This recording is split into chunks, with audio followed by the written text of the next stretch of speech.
Bien optimiser vos images pour le SEO peut vous permettre d'augmenter massivement le trafic sur votre site.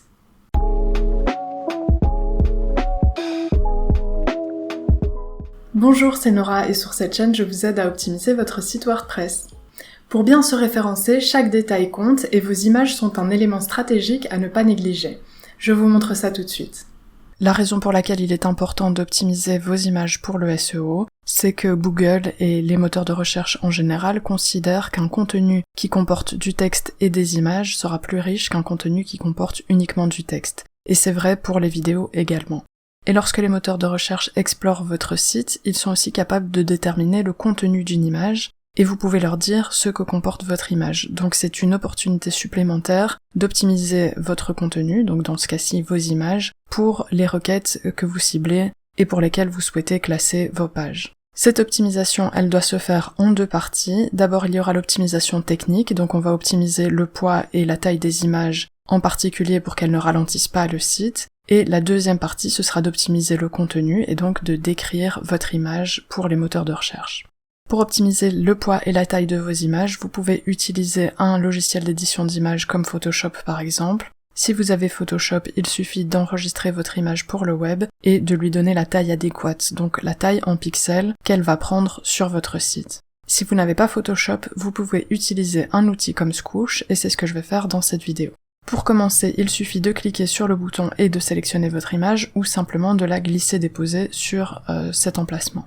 J'ai sélectionné mon image, et ici, l'optimisation se met en route. Donc quand je parle de la taille et du poids de l'image, la taille c'est bien la dimension en pixels de l'image, et donc cette dimension en pixels doit correspondre à la dimension réelle sur votre site. Par exemple, si vous avez un espace de 400 pixels de large sur votre site, il faut que votre image fasse 400 pixels de large, et pas davantage. Et ça c'est important parce que si votre image est plus large que l'espace que vous avez, elle est également plus lourde, et donc elle peut ralentir inutilement votre site.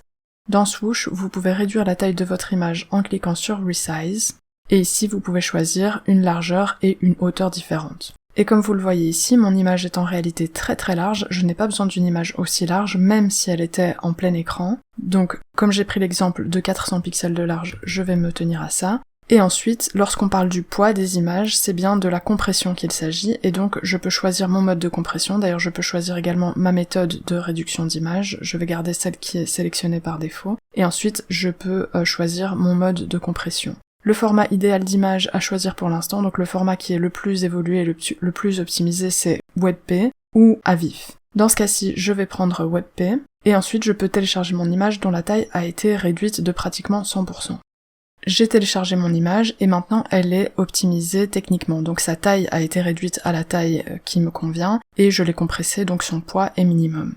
En la téléchargeant, j'ai également modifié son nom de fichier, donc le nom de fichier que j'avais c'était celui par défaut d'Unsplash, c'est là que j'ai téléchargé cette image. J'ai donné à mon fichier un nom qui comporte ma requête cible.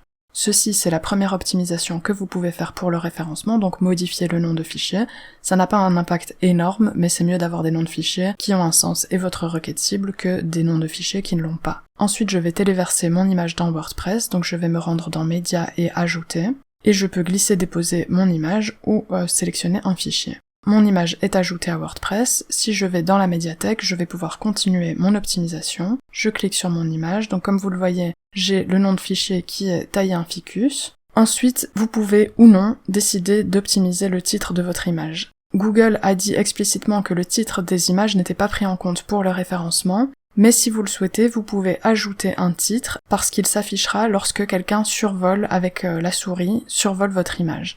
Donc si pour la convivialité de votre site vous avez une raison de donner des titres à vos images, c'est possible de le faire ici.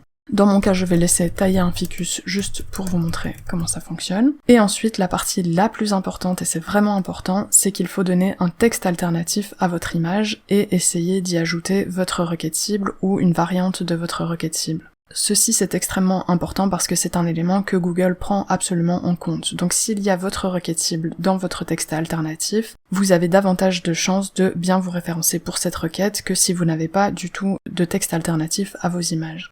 Donc idéalement, toutes les images qui apparaissent dans vos contenus devraient comporter un texte alternatif. J'ai ajouté mon texte alternatif et maintenant je vais ajouter mon image à mon contenu. Je vais donc me rendre dans articles et tous les articles. Je vais modifier mon article comment tailler un ficus. Et ici, je peux ajouter mon image à l'endroit qui me convient, donc je vais l'ajouter ici. Je mets à jour, et si je visualise mon article, mon image est correctement ajoutée, elle comporte ma requête cible en texte alternatif, et je peux voir ce texte alternatif en utilisant les outils pour développeurs de Google, donc je vais sélectionner mon image, et ici je vois que dans le texte alternatif, j'ai bien comment tailler un ficus, donc la requête c'était tailler un ficus. De cette manière, mon image est à la fois optimisée pour la vitesse de mon site, ce qui est pris en compte dans le référencement, et le contenu de cette image est optimisé puisque j'y ai ajouté ma requête cible, et ceci va être pris en compte par les moteurs de recherche. J'espère que ce tutoriel vous a été utile et que vous pourrez mieux référencer votre site. Si c'est le cas, n'hésitez pas à liker cette vidéo et à vous abonner. Vous pouvez me poser vos questions en commentaire et je vous dis à bientôt.